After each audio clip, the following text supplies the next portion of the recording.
Hello and welcome to Master Level Design. Today I would like to cover one of my favorite Capcom games from legendary producer Keiji Inafune.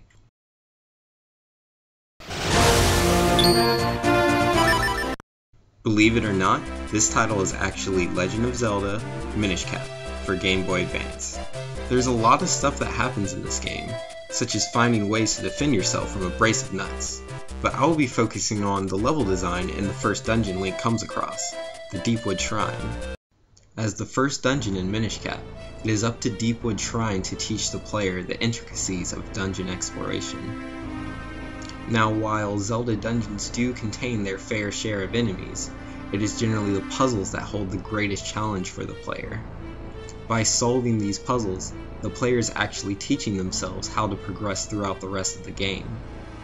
Now that the player knows about locked doors and keys, they realize that sometimes there's something they must do in order to progress forward. The next room is full of information. Slugulas, these giant slug monsters, fall from the ceiling and obstruct the player's path.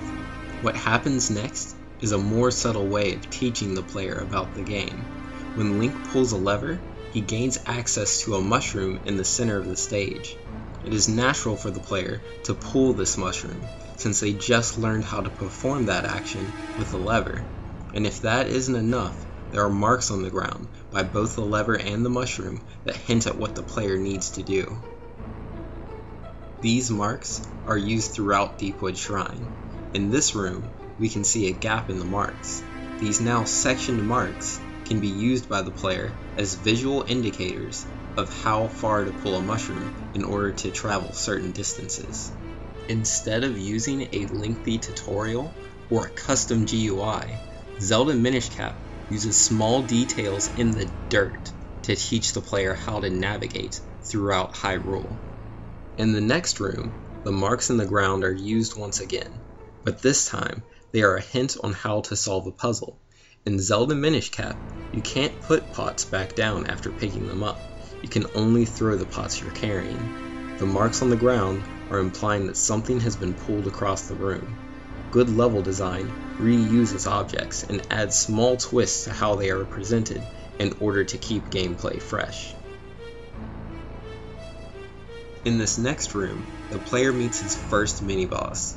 The door behind Link closes, and the Hyrule warrior is forced to fight a Matapillar.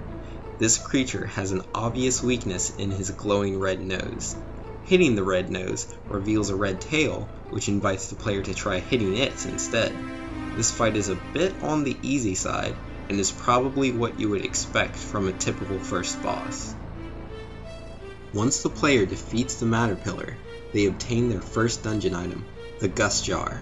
Zelda dungeons are designed around their items, and thus the Deepwood Shrine teaches the player how to use the Gust Jar. For instance, the player is unable to leave this room until they equip the Gust Jar and experiment with it, using the item to suck in webs and create an exit. With Gust Jar in hand, the player returns to a web they saw earlier in the dungeon. Using the Gust Jar, they are able to access an area they previously could not. In this new area, the player finds themselves unable to travel due to a lack of land to walk across, but with a lily pad and some experimentation with the new Gust Jar, the player is able to progress.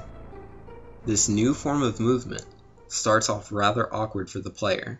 Thankfully, the player has a place of their own to get a feel for moving the lily pad with the Gust Jar. Once the player branches out of that place, they find themselves coming across enemies that make traveling a bit more difficult. These enemies are usually very easy to dispatch, but by placing them against the player as he struggles to control a lily pad, everything is made that much more difficult and engaging. Here, the player finds themselves stuck. They can't walk to the next platform, but by using the Gust Jar, they can actually pull the mushroom across the water. This is another instance of trapping the player and forcing them to discover how to move forward.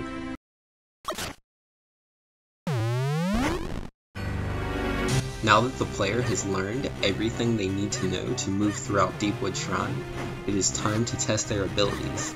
This test will be taking the form of a boss known as the Big Green Choo Choo. When the player tries to cut into this enemy, as they would any other, they find themselves unable to deal any damage. Instead, slashing the big green choo-choo only bounces the player away. This boss isn't exactly a speed demon and gives the player ample time to figure out what they need to do. And after flailing around for a while, the player will try to think a bit more critically. If the sword doesn't work, then something else must be able to do the trick. And of course the only answer for Deepwood Shrine is the Gust Jar. The player's practice moving around while using this item is now incredibly useful in this boss fight. After discovering this weakness and using a little persistence, the player is able to take the boss down.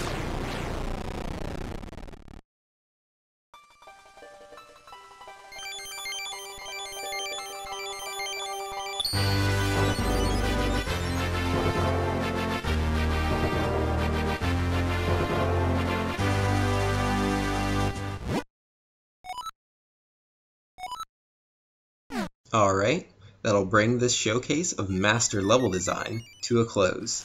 If you liked this video, I'd really appreciate if you would take the time to subscribe and share it with your friends. And hey, I've got another video you can check out as well. That one features the masterful design of early Konami employees with their finely crafted game, Castlevania. If that game doesn't show off the true strengths of linear level design, then I don't know what does. Anyways, thanks for watching.